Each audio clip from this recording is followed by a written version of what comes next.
Hey friends, you're welcome back to In the Meantime. It's your girl Courage here. Really excited to be welcoming you to another episode on the podcast. And this time I'm joined by a very special guest. I have been looking forward and planning and looking. In fact, God has done an amazing thing today. It's an amazing thing. But I have a special friend with me today. She's a personal branding expert, a coach. She loves to give back to the people around her and even to the world at large. She has a beautiful message, and I just really hope we can get to share that with you guys today. But if you have not caught up to everything that's going on the podcast, I think last week I changed the name of the podcast. We are now called In the Meantime, and I am grateful for the journey. And yeah, she's looking at me and she's like, what did we just do? But so it's a new name, still the same vision, but just with a wider lens. And I'm looking forward to us gaining more confidence, stepping into our careers, being the people that God has really called us to be, and being a salt and a light to the world. So, Joan, you are welcome to the podcast. Thank you very much. That was the first, welcome to In the Meantime. I'm like, where am I lost? Surprise. So when we're recording this podcast, I think the post it was scheduled. The post is going out now. So I've officially changed the name from She Strong to In the Meantime. Oh, yeah. Well, should I ask you questions now? Because no. I'm like, why how, or do you explain it in the episode that comes out today? I do explain it in the previous episode, but I just felt like it represents where I am in life right now, and I just wanted to create a space where we can live intentional lives for now and for eternity and for what's ahead. So in the meantime, yes. In the meantime, get comfortable. In the meantime, okay, let's go. Yeah, but before we get to know you a little bit more, just an icebreaker question. Okay. Tell us something that you've been learning, or a lesson that you've been learning over maybe the last few months, or even last month or last week. Yeah, a lesson that I have been learning. Yeah. Is how to love myself in the way Joan loves to be loved. Yani? So you know how when, like the verse that says, love your neighbor as you love yourself. Yeah. I've been really reflecting about it in terms of, it could have just stopped as love your neighbor. Or it could have said, it's not love your neighbor as you hate yourself. Love your neighbor as you neglect yourself. Love your neighbor as you self-sabotage yourself. Love your neighbor as you people please others, and all that. And so, because it's, as a coach and as a women's economic empowerment champion, it's very important to, and I also guide women in this in terms of, and loving yourself doesn't mean going to a restaurant and sitting alone. That's true. Or buying yourself everything in the store, because it can be toxic from that point of retail. There's retail therapy, but then now it's in mass shopaholic and stuff. Retail therapy, exactly. Yeah. But then when it comes to, are you okay being alone? Without any influence of anything, you can be alone. Without watching Netflix or anything, you can just sit and be with yourself and love just being with yourself. And even when it comes to rest, for example, I've been really rediscovering, what does rest look for me when it's not sleeping? That's good. What do you do for rest? Because some people feel rested when they're gardening. There are people who feel rested when they read a book. Yeah. There are people who feel rested when they drive. Yeah. Now, because I like traveling, why do I travel as Joan? There are different people. I travel because I like the independence. Yeah. I travel because I like seeing cultures. I travel but why does Joan travel? That's beautiful. So that's something that I've really been learning, because it will help me, I will be able to love my neighbor because I know what love is. I know God loved me first, but I don't know what is love in the first place. Then I will be able to appreciate when I receive love because I know what it is. Yeah. Exactly. Yeah. And so that's what I've been in a journey of discovering, because it's also something that women go through in terms of, you think you're in love, but it's a trauma bond. Two people traumatized come together, And like, you still don't know what love is. Yeah, and it even goes to the fact that, because I know that, yes, we build up relationships and friendships so much on like, we have so many things in common. Yeah, and but struggles in common. Yeah, and struggles in challenges, common and all issues. those things in common. So Exactly. like, you even have to redefine how you get into relationships Exactly. and what are the criteria and so many other things. Exactly. So I love that you're saying that, because I love looking at research a lot. There are different types of rest that cater to different things. And sometimes we only think it's one particular thing. It could be many things for you. And I think it's beautiful when you decide to go on that journey to find out what does it mean to you? What does it mean to me? What does it look like? respect mean to you? Because there are people who respect means different things. Yes. What is respect to you? Respect means don't shout at me. Someone else, respect means that you give me my space. Someone else. So it's not when we blabber things out. Oh, I love being respected. I want to rest. I want gifts. I want, and one exercise. Okay, we'll talk about it. So guys, you can see what I'm talking about. Just so much comes out of you. But yeah, so just tell us a little bit about you. Who is Joan? You can tell us about your family. I love you to tell us how long you've been in Dubai, and just take us through who you are. Yes. So my name is Joan Mwende. I am a woman deeply driven by values. So values govern, like they're my foundation. And my first and foremost value is my faith. And so my faith drives me. I might not be very brash and prideful about it, but it is my foundation. Yeah. And I'm also driven by empathy, compassion to people, community. I really, really value my community, and building community around me. And apart from who I am in the core, I am a personal branding strategist and a confidence coach. I love that part. Myself. That the people I cater to are women. So I help women. The core of it is I want every woman to have financial stability in her own way, in whatever way. Because I've seen, even growing up, when a woman has that economic power, they are able to have an extra voice, choice. Especially with our culture and our background. Exactly. Yeah. You have a voice to say, you have a choice to choose whether I'll stay in a helpful place or not. You have freedom to say, I want to wake up and travel.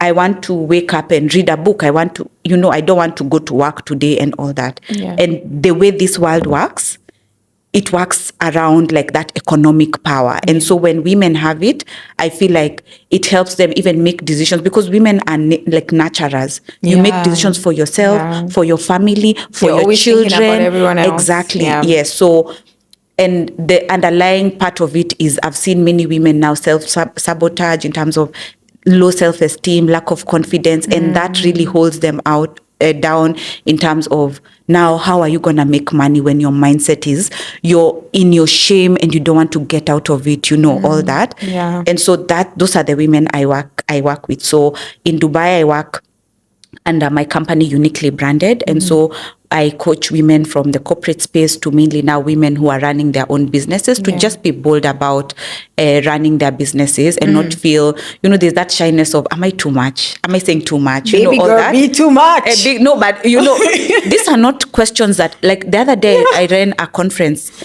and I was telling them, like men and women, give me one word to describe yourself at work.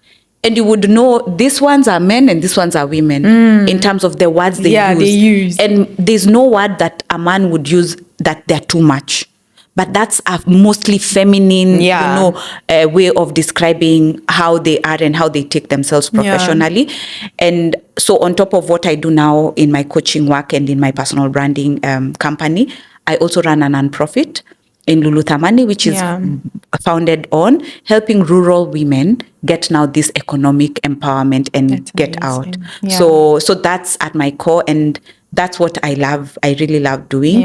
And apart from that, now of course running businesses here and there, and I'm also a wife to one husband. One husband, I remember that thing.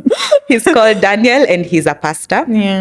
And And I have 2 wonderful children, Yes, so Kenna cute. and JJ. Yes. Yeah. And how long have you been in Dubai? How long have you I've guys been in here? Dubai we're just finishing our 6th year. Wow. Yes, Okay, that's yes, good. yes. I'm 7, so this is good for me. Oh, yeah, it's You're almost like almost COVID there. people.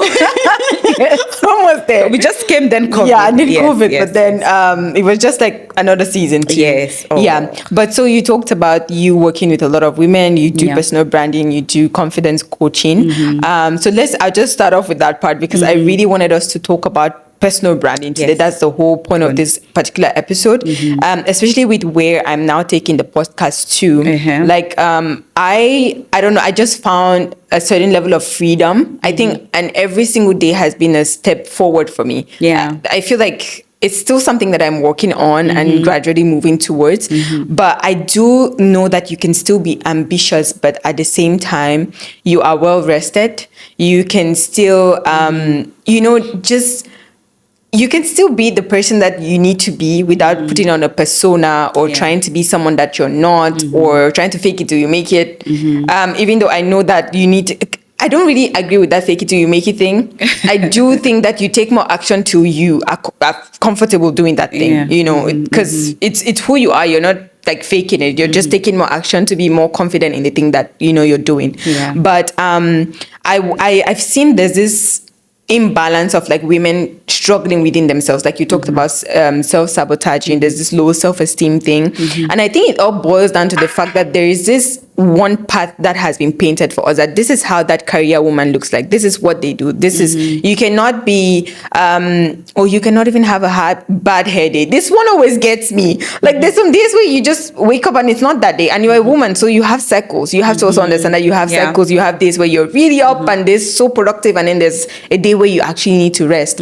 But the way personal branding is going, I feel like it's stealing the joy of everyday life, and people do not know how to balance that out. I know balance is a hard word, but then they do not know how to, when do I turn off, when do I turn on, how do I get into this meeting, how do I do this presentation, maybe I'm too much here, maybe I should not speak up, maybe. So there's all these maybes, and people are constantly struggling. I feel like if you come to the middle, there's a middle ground, but it needs work. It needs for you to understand what personal branding is, first of all. It's not you turning your life into content. It's not you always sharing everything like that, or it's not you being too cocky and now I know more than everyone and you can tell me this and you can tell me this. There's a lot that goes into it. So I want us to get to a place where we can break it down for someone who is like, okay, I'm confused. I've been trying to do what the influencers say and do what this one's saying. So first of all, tell us what personal branding is and how does it look like for a professional and for an everyday life woman? Okay. Yeah. Professional and everyday life woman. Okay. Yeah. So personal branding, many people, when I started personal branding, and also my background is in marketing and branding, brand management, and that's what I've done for like 10 years before now I moved into the personal branding space. Yeah. And so when I moved in, because I also had a personal branding consultant per se, when I was trying to figure out how am I going to get out of my professional work into setting up my company, how will I combine my passion in helping women grow and the confidence part and the coaching part versus now how will I brand you to be your most authentic and true self and make that shine. Yeah. And so a lot of the women I've met, what they think personal branding is like a really well, like this curated. You see, like that that statue behind you. Like we come, I carve you.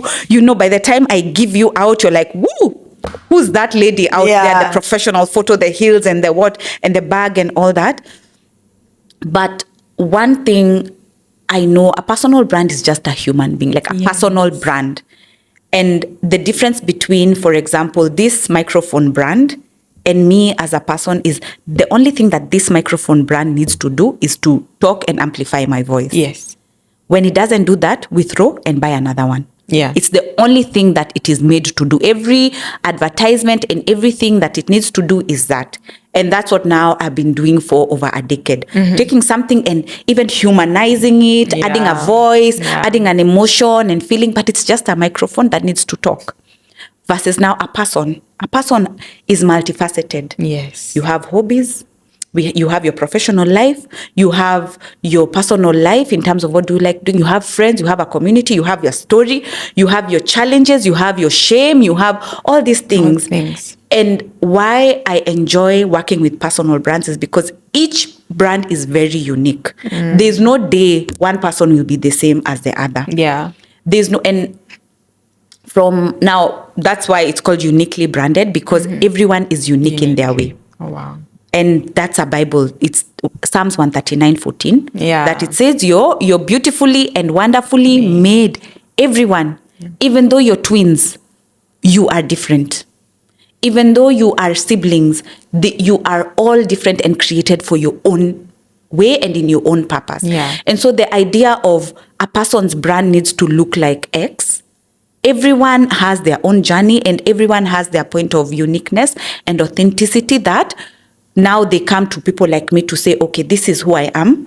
Tell me, how do I shape myself to amplify what I'm doing? I love that. So you're actually focusing on the person first. Yes. Who they are, their identity, the things that shapes their experiences. Exactly. And then build on that for them to become, their own unique the shining part of it, like, because it's very easy. So what the personal branding is, if when I ask my customers, why have you come? Like, because personal branding is about, I want my LinkedIn to shine, I want to have a website, I want my Instagram to look like this and all that. I'm like, you know what, before we start on the LinkedIns and the Instagrams, because I feel that is very easy to do, and if that's what you're running to do, that's fluff for me. Like, if I'm coming to you as a personal branding strategist to fix my LinkedIn, and yet I've not fixed you, because why I'm saying that is, let's say I fixed your LinkedIn and you want to be a podcaster. Then, as you said, we were called She's Strong, and now we are called In the Meantime. The thing about a personal brand is it evolves and changes. It's a journey. And if you're not rooted from the bottom, why I'm saying is fluff is one day you wake up and say, I don't want to be a podcaster anymore. And you spend so much money to fix your LinkedIn. Then you wonder, okay, who am I? What am I? Even what do I do? Without the podcast, who am I? Now, okay, I was a CEO. Now I've been retrenched. What am I? And so the first basis of personal branding, like I have clients who say, I've come for my LinkedIn and all. Then we get into the first session. They're like, oh, there's more to this. Now I actually like how we are doing this versus talking just about LinkedIn. Because what will ground you when there's an economic challenge? What will ground you when you wanted to be known as the wife of the XYZ and then you're not a wife again tomorrow? Whatever way, like you separate or sickness or death or something like that. What will happen? What grounds you? And so that's why what I do, I call it purposeful personal branding. Because I know we go down and deep and we do three things. My approaches are three. Okay. I define who are you? What is your brand? Who is, for example, if it's courage, who is courage? What does courage entail? What are her values? Who is courage? Why do you do what you do? What will make you on a bad day wake up and go to work? In the middle of the night when something wakes you up, what will get you out of the bed very fast? What would you want people to say in 30 years, 40 years? The life that courage lived, for example. So defining what this brand is. Then who are you speaking to? The second one is now, what is your audience? Because we were not created for everyone. That's true. And that point of why do you want to serve everyone?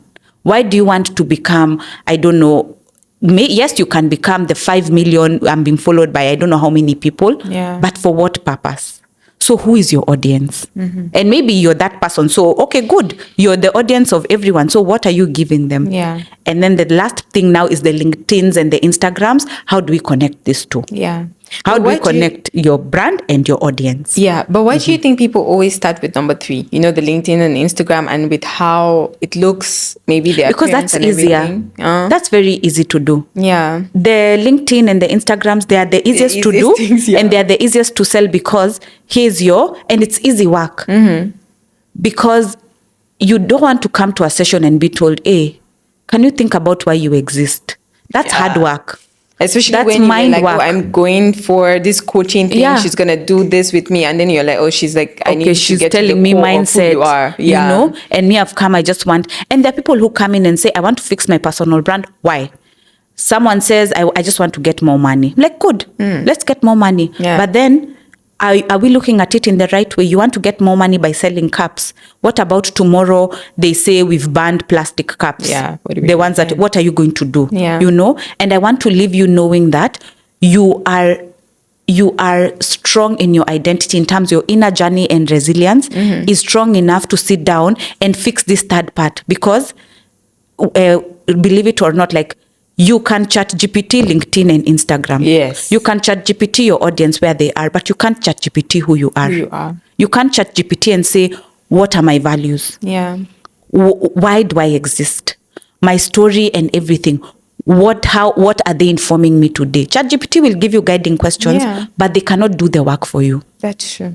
And this is the difference between that purposeful personal branding and fixing your LinkedIn. Yeah. But so I want us to touch on something you said at the beginning about like women really being, they have low self-esteem and they self-sabotage a lot, especially when it comes to the corporate space. Yes. Now, for me personally, I feel like because I'm in corporate, so I love that part of my life, but also I have this flair of like faith, and then I have this creative side to me. So sometimes I love the blend that the three of them bring to my life. So I understand when someone would be like, I feel a certain kind of way in a boardroom. Sometimes I've also felt like I didn't belong in some rooms before. And I've also felt maybe, they weren't giving me as much that I could handle just because maybe I look a certain kind of way, or my skin color, or just so many other things. And it was until I decided to step into myself, I would say that until I decided to step into myself and be like, I can actually do some of these things, but you need to show people that they can trust you with whatever is in front of you. For my case, that was it. Like, I had to own the knowledge that I had, because I had knowledge, but I was like hiding at the back. I didn't want people to see me. Like, it was really so bad. I remember there was one situation I had where my CEO, like, I feel like she had been watching me for a while. She would check my reports, check my work and everything. And it was like 4 or 5 months in, and then she was like, I've been watching you. You do a really good job, but you're always at the back. What are you doing at the back? And then I was like, well, I don't like, all of this to me. And it was just a lot. So I had to come to a place, I don't know, but I feel like God sent her to me. And then she just like really took me under her wing. And I think when you behave a certain kind of way, you will not get what you're looking for in life. So I want us to talk a little bit about why people self-sabotage. What is it even? And even with the low self-esteem, I don't know where we got it from, but I think sometimes I always tell myself to return back to how I was as a child, because when you're a child, like, you're it. You're affirmed even. And as you grow, the world tells you something else. Society tells you something else. You start looking at parts of yourself and you're like, I don't like this. But that's what makes you who you are. Yeah. So yeah. That's a packed question. That's why I drizzled some explanation on top of it first. Yes. And I would say it in two ways, in two directions. Yeah. So, and this goes to the first part of personal branding. And I like that. I like when we talk about this, then this we will go and chat GPT later when you finish watching this episode. Yeah. Yes. But then a lot of the inner work is to be comfortable with who you are. Remember when I was saying just to be okay with who you are, that when I walk into a room, I know I cannot be, first of all, I cannot be white, me. Unless, I don't know, and even though I change, I mean, you can remove the girl from the village, but not the village from the girl. That's what they say. So, like, I know my roots and where I come from. Yeah. I cannot. And many people are, first of all, when I sit down with people, that 1 hour you'd hear them say, I've never been forced to think about myself like the way I've thought about myself in this 1 hour. Because the way life is, you think about everything else. Yes. And everyone else. But to sit down and think about, and it's not because, and also there's a bit of shame about that, because you're like, are you now being selfish? Are you now trying to think about yourself too much, But then remember, you cannot love your neighbor with a love you don't know yourself. Yes. And so that that sitting with yourself and being okay with who you are in terms of my shame, because some people, you have shame from home. And when you walk in the boardroom, you think everyone sees you with that same shame. Yeah. And that's self-sabotage because no one has told you. You just know for example, I have a big stomach, for example. And then I see, they won't approve of me because I'm not fit like them. That's self-sabotage. And one thing I know, like women in society and how the society sees women, and I don't know why it's not the same yardstick as men. Yeah. You're either a victim of circumstance or a rebel. Yeah. There's no middle ground. Yeah. You're either the person who, and you'd find the women who live their dreams. For example, not according to the society, but I will do it because this is what my purpose calls. Like, this is what I feel strongly I need to do. Yeah. If it doesn't look like getting married by 30, for example. Yeah. But it looks like chasing my dream. Yeah. To society as a woman, you look like, she's very rebellious. Yeah. This one, she's not a good person. She's a failure. Don't this one, follow. Yeah. Follow these ones. But then the ones to follow is the one who's sitting at home. She's a victim, she's there. She's not talking, she's humble, all that. But inside that lady who's called a victim, there's a battle inside that. Yes. I need to be living my dreams. And so when you look at it that way, do you want to be that rebel from a society point of view, but living your dream? Or a victim where society is happy, which they will never be happy, yes, but you're inside yourself and not. And in the boardroom, how it looks like is, would I be there chasing about my career and wanting to grow and excel by putting myself forward? Or that victim of, she's always quiet and she just sits down there. Oh my gosh.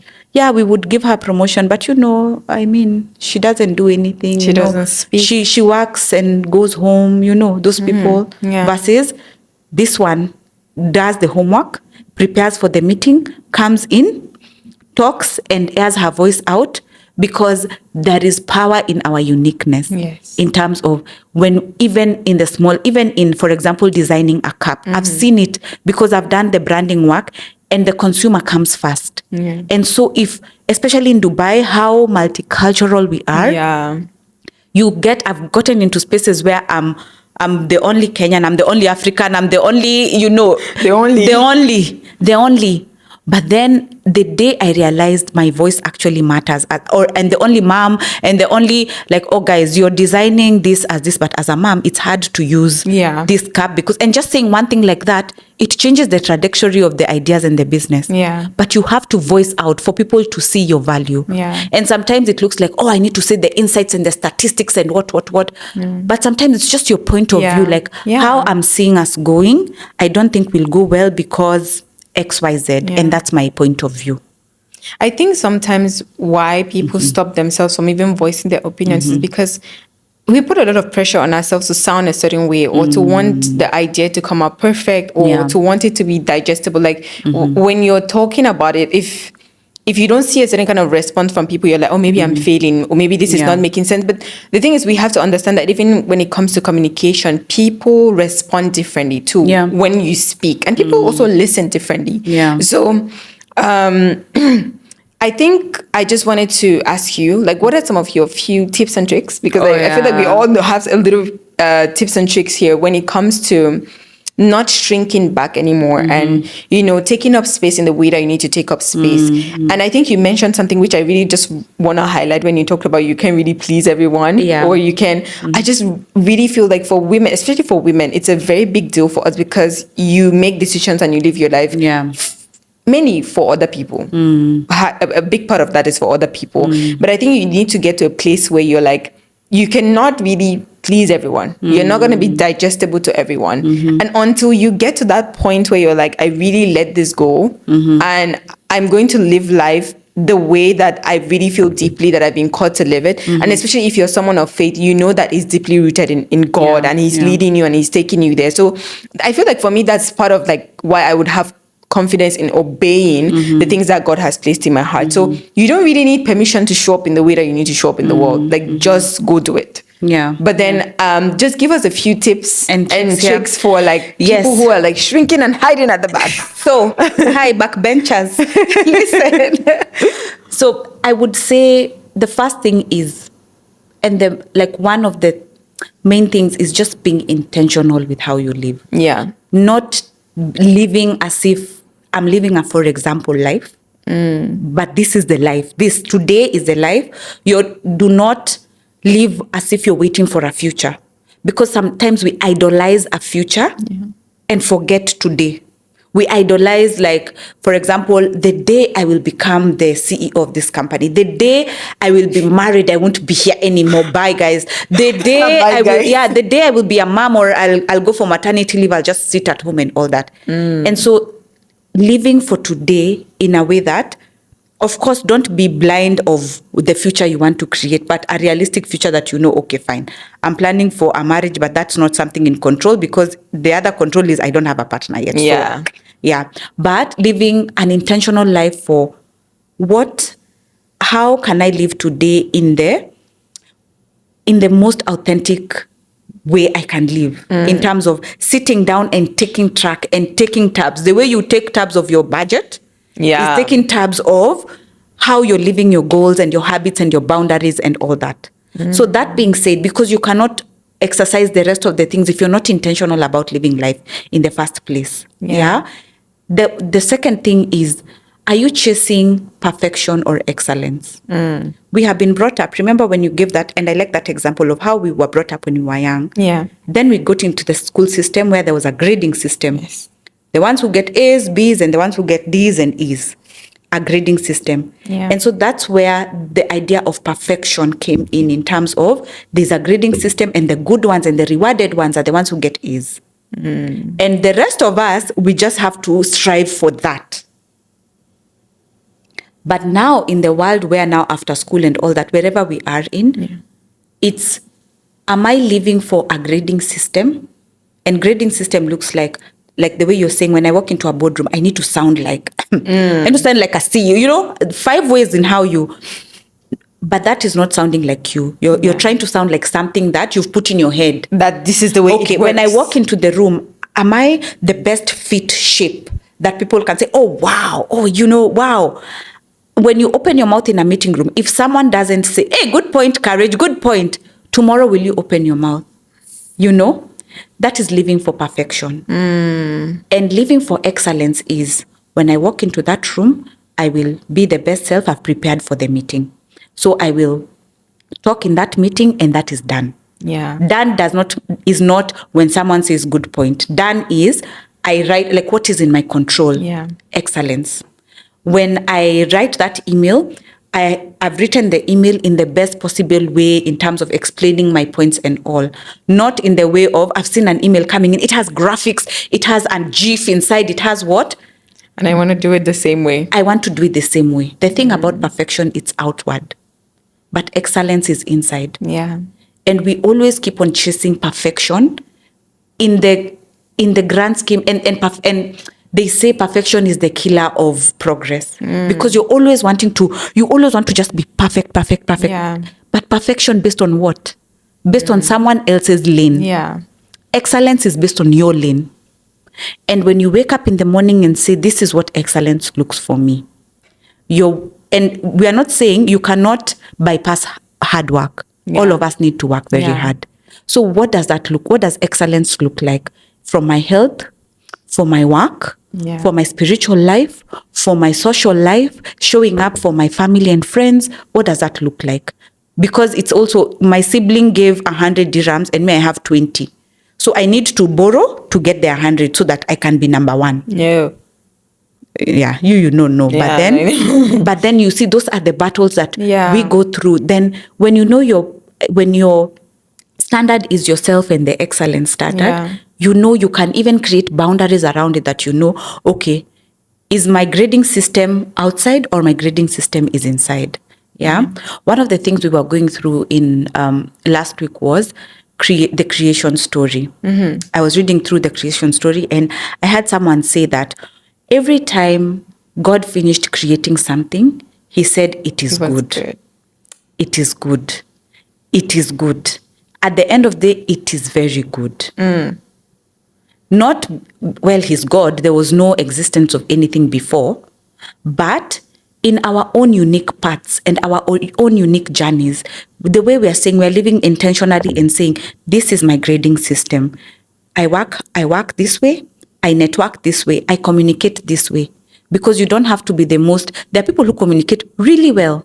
Yeah. But we've seen God using stammerers as well. Moses to communicate. Yes.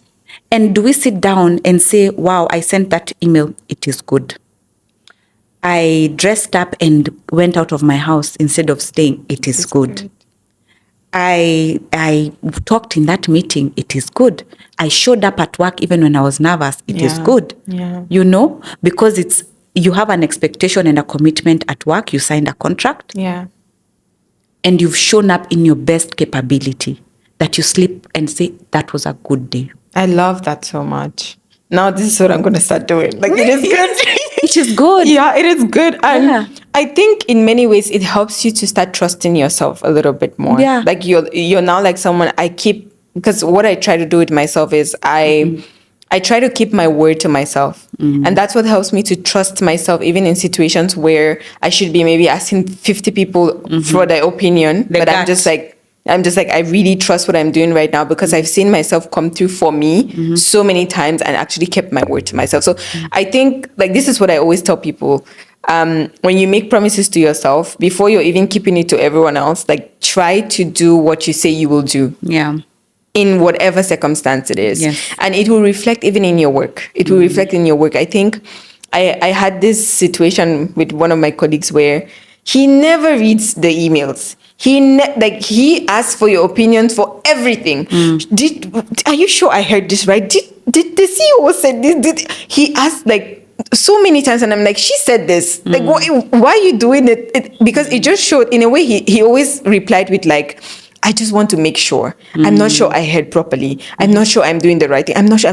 But then I was like, until you start trusting yourself to be like, I heard this the first time she said it. I'm going to do it. Even if it wasn't right, you know, she's going to tell me, okay, you didn't do it right. And she's so nice. But I know maybe it's not in every workplace like that. But like, when you go back and she's like, okay, no, I said this, do this. Or if it was correct, she's going to be like, wow, you did it right, you know. But I'm just like, when you hear something or you have a conviction, I just put like, if you know that this is what I'm meant to do, do it. I do not believe in, because I think sometimes there's a lot of noise when you ask a lot of people what you should be doing with your life. No, but then you see also, and also that's part of the brand. Yeah. That it is good. It is good. Yeah. And also, it can be a mistake. You're like, I made the choice. Yeah.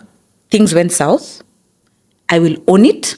Yeah. I will not sleep at night. I will just make peace with. And that's the purpose of when you sit down and say,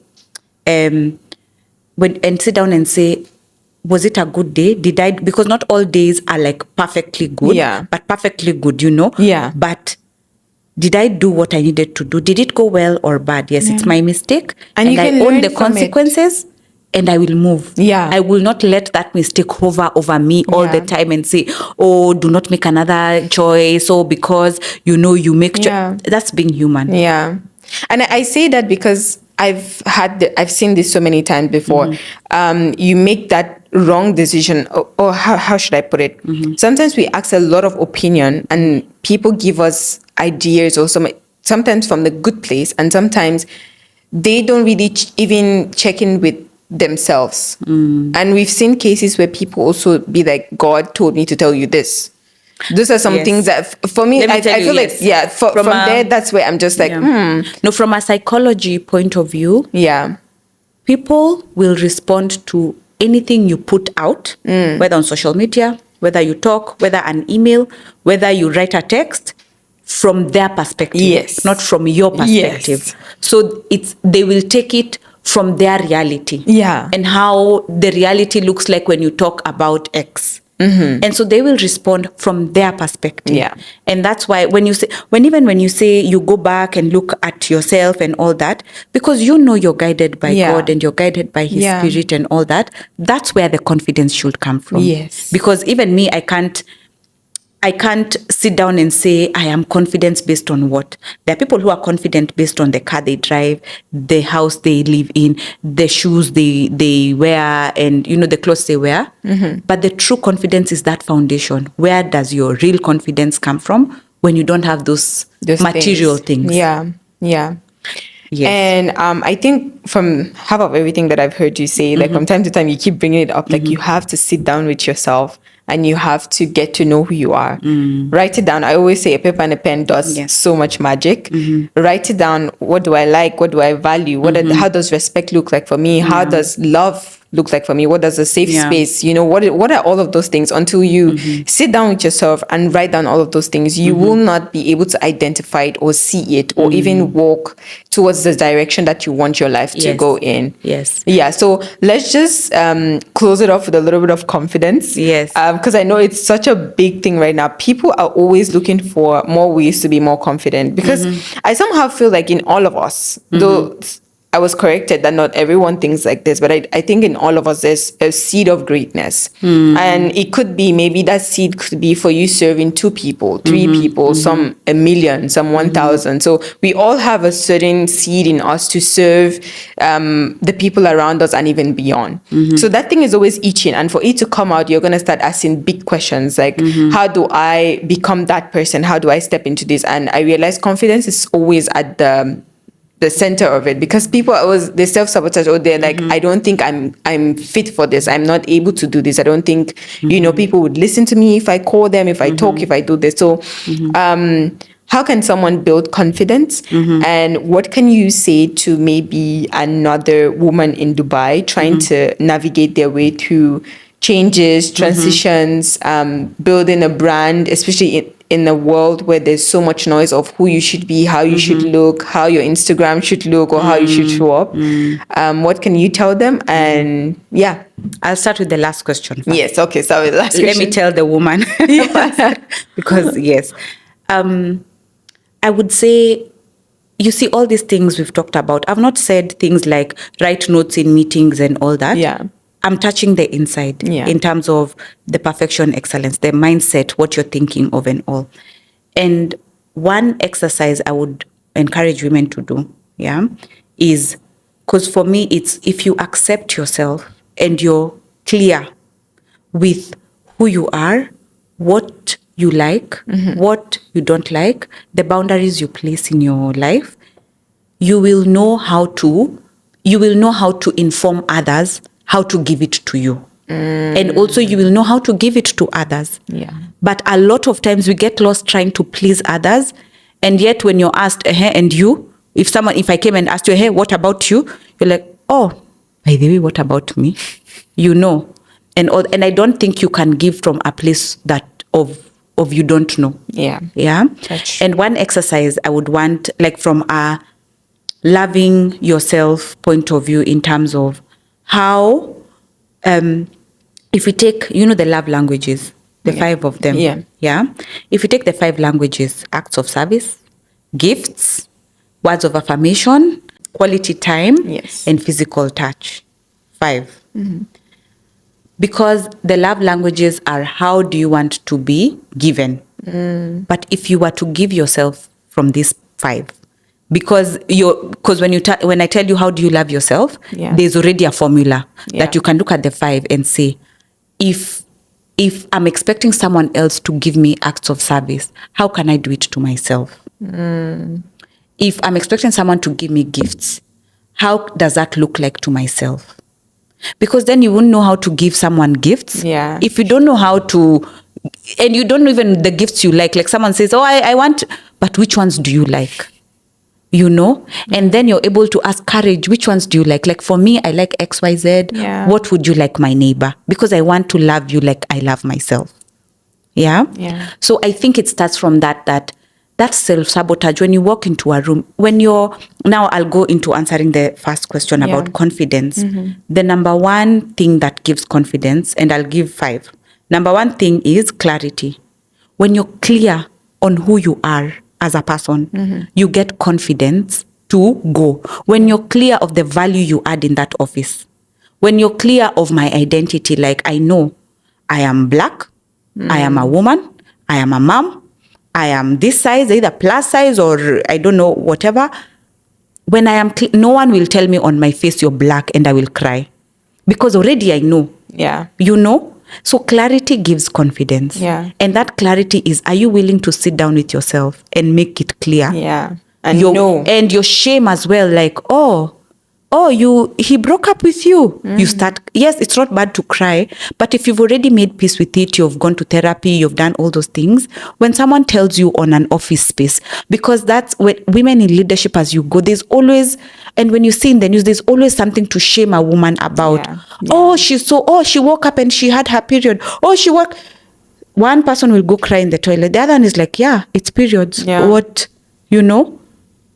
Clarity gives a lot of confidence. And that's what, that clarity of, I cannot give you confidence, but I can help you become clear with who you are. Yeah. The second thing is, the way I was saying, we are all unique and all different in our ways. Yeah. And the way the sun is unique, the insects are unique, the trees are unique, and everything has its own purpose. Yeah. Even us, we are unique and we also have our own purpose. Confidence is a right that you need to exercise because you exist in this world. Come on. Amen. That you have been placed in this world to do something. So if you keep quiet and shy, who will do what you've been told to do? There are people I meet who their work is to be veterinary doctors for the animals. I would not imagine having surgery on an animal, but I know someone who really, that's what they feel called to. Yeah. There are people, it's rescuing turtles in the ocean. I'm like, oh, that's a career. Wow. There's someone else who, like, very different, because everyone is very different in their own way. Yeah. The third thing is, when you've failed and you've made peace with failure, you become confident about it. Yeah. And you know, because I failed and the world did not open up and sink and I did not drown, I can do this. Yeah. And so that gives you confidence that if you open your mouth in the office and say a bad point, bad X in your past, or not a too deep insight point, the world will move on and you'll be fine. Yeah. Yeah. And the last thing I'll say the last thing is, Maya Angelou says, of all your values, you cannot exercise any virtue and value without having courage and confidence. That how will you be faithful if you're not courageous enough to stand and show people that you're a woman of faith? Yeah. Yeah. How will you be kind if you're not courageous enough to show kindness when people are hard on someone? How will you be compassionate when everyone else is making fun of someone in the office and you're sitting there because you're afraid what people will say? You need to be very courageous to live out your values. Yeah. Yeah. I love it. So courage. Yes. At the end of the day. I've said a lot of things, but I hope guys had a notebook, but come to my session. Come then. Yes, definitely. Yeah. And I'll leave all of Joan's link in the description of this episode. You can find her on Instagram, on LinkedIn, on her website. Just get connected. She has so much to give, so much to offer. And I find so much value in your content. So thank you for being a gift to the world. Thank you so much. And for being here today. So we have had an amazing episode. I am so happy we finally got to do this. But guys, I'll catch you again on the next episode. Do not forget to subscribe if you're listening, if you're watching on YouTube, if you're on Spotify, on Apple Podcasts, go ahead and follow those accounts. It helps me to keep making these episodes for us to enjoy and to get some value and also to continue living intentional lives. So God bless you, and I'll see you guys next week. Bye-bye.